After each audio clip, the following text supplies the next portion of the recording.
Hello साथियों, आज हम अभियोजन स्वीकृति को लेकर के एक बहुत ही महत्वपूर्ण सुप्रीम कोर्ट का निर्णय है। अपील भरे निरस्त हुई है, लेकिन इसमें जो पॉइंट निकल के आए हैं वह बहुत ही महत्वपूर्ण है।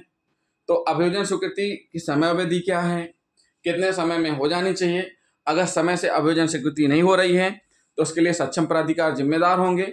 और साथ ही साथ इस मामले को, इस पॉइंट को आपको विचारण कोर्ट में उठाना होगा। अगर आप डायरेक्ट सीधे सुप्रीम कोर्ट में उठाएंगे तो इस चीज़ का लाभ आपको नहीं मिलेगा। तो साथियों, जिन साथियों ने अभी तक हमारा चैनल सब्सक्राइब नहीं किया है, हमारे चैनल को सब्सक्राइब कर लें और वीडियो को लास्ट तक जरूर देखें।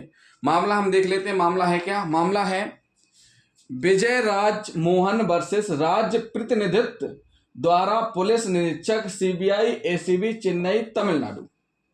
SLP नंबर है 1568/2022, निर्णय 11/10/2022, JLT 2022, SCG 182, AIR 2022, SC 4974 है।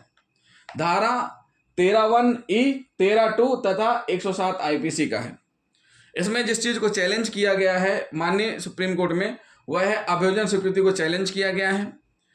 उक्त मामले में CBI के द्वारा अभियोजन किए जाने हेतु अनुमति के लिए 8/9/15 को आवेदन किया, जिस पर 24/7/17 अर्थात 1 वर्ष 10 माह बाद अनुमति प्रदान की गई।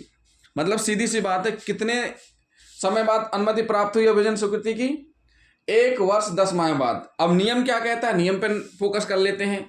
जो कि PC एक्ट संशोधित 2018 का जो नियम है, उसमें अभियोजन स्वीकृति निर्धारित की गई है कि अभियोजन स्वीकृति होती हेतु 3 माह का समय। अभियोजन स्वीकृति कितने समय में प्राप्त करनी है? 3 माह का, और सलाह के लिए 1 माह और दिया गया है, मतलब 4 महीने में हो जाना चाहिए। लेकिन यहाँ हो क्या रहा है? 1 वर्ष 10 माह में अभियोजन स्वीकृति प्राप्त हो रही है।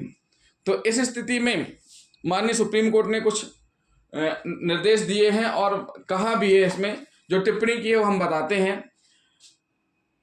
ये जो होना चाहिए 4 माह में, जो 1 वर्ष 10 माह में हुआ है, उस संबंध में माननीय सर्वोच्च न्यायालय ने कहा है कि इस अज्ञापक अनिवार्यता का अनुपालन नहीं किए जाने परिणाम मात्र से दंडिक कार्रवाई को निरस्त किया जाना नहीं होगा। मतलब सीधी सी बात है, अगर अभियोजन स्वीकृति जो कि समय से प्राप्त होनी चाहिए थी नहीं प्राप्त की गई है, तो इस स्थिति में अकेले इस आधार पर समस्त दंडक कार्रवाई को निरस्त नहीं किया जा सकता।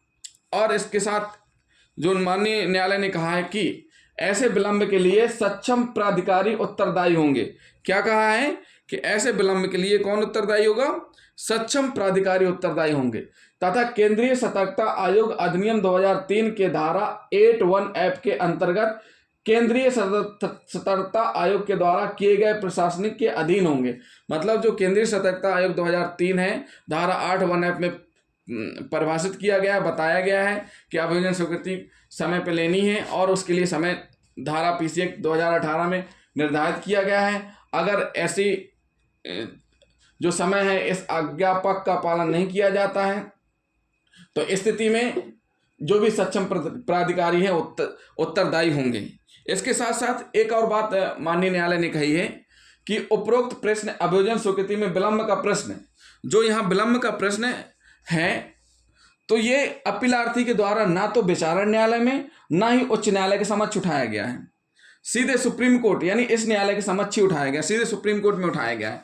तो सुप्रीम कोर्ट पहले भी कई ऐसे मामलों में कह चुकी है कि आपको सारे पॉइंट कहाँ उठाने हैं? विचारण न्यायालय में उठाने हैं, डायरेक्ट सीधे सुप्रीम कोर्ट में नहीं उठाने हैं। तो यहाँ गलती कहाँ हुई? सबसे पहली गलती यहाँ हुई है कि जो अभियोजन स्वीकृति वाला पॉइंट है वो विचारण न्यायालय में उठाना चाहिए था, उसके बाद फिर हाई कोर्ट में उठाना था, फिर माननीय सुप्रीम कोर्ट में उठाना था। लेकिन इनके द्वारा सीधे सुप्रीम कोर्ट में उठाया गया, अपील निरस्त हुई है। लेकिन इनसे जो चीज़ें निकल के आई हैं वो यही है कि अभियोजन स्वीकृति समय से होना चाहिए, जो कि अज्ञापक अनिवार्य है। अगर समय से नहीं होती है तो इसके लिए सक्षम प्राधिकारी उत्तरदायी होंगे, और ये पॉइंट आपको कहाँ उठाने हैं? विचारण न्यायालय में उठाने हैं। अब बात कर लेते हैं अभियोजन स्वीकृति कैसे प्राप्त की जाती है। तो FIR होने के बाद विवेचना होती है, FSL रिपोर्ट अगर जरूरत है तो प्राप्त की जाएगी, अगर नहीं है तो नहीं प्राप्त की जाएगी। प्राप्त होने पर विवेचना पूर्ण होगी, अभियोजन स्वीकृति के लिए भेजी जाएगी फाइल, और धारा 90 PC एक्ट के तहत अभियोजन स्वीकृति प्राप्त की जाएगी। स्वीकृति प्राप्त होने पर चालान तैयार किया जाएगा और चालान तैयार होने पर न्यायालय में चालान पेश किया जाएगा जहां पर अभियोग चलेगा। अब बात करते हैं अभियोजन स्वीकृति किसकी होती है। लोक सेवक के विरुद्ध ली जाती है। लोक सेवक और सरकारी कर्मचारी में बहुत अंतर है। सभी लोक सेवक सरकारी कर्मचारी नहीं होते हैं। लोक सेवक को सरकारी वेतन मिलता हो यह आवश्यक नहीं है, मतलब मिलता तो है लेकिन यह आवश्यक नहीं कि मिलता ही रहे। लेकिन सरकारी कर्मचारी को हमेशा सरकार से वेतन मिलती है। सरकारी कर्मचारी की तुलना में लोक सेवक पद अधिक व्यापक होता है। लोक सेवक का पद अधिक व्यापक होता है। और एक चीज और हम बता दें साथियों, लोक सेवक में सरपंच भी आ जाते हैं।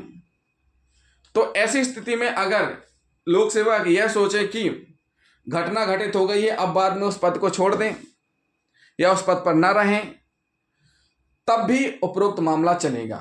सबसे मेन है घटना के समय क्या वह व्यक्ति लोक सेवक था। अगर लोक सेवक है तो इस मामले का अभियोजन उस पर चलेगा।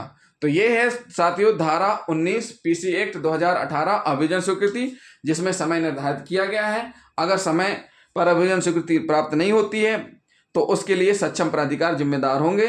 तो जिन साथियों ने अभी तक हमारा चैनल सब्सक्राइब नहीं किया है तो चैनल को सब्सक्राइब कर लें, वीडियो को लाइक और शेयर जरूर करें। थैंक यू दोस्तों।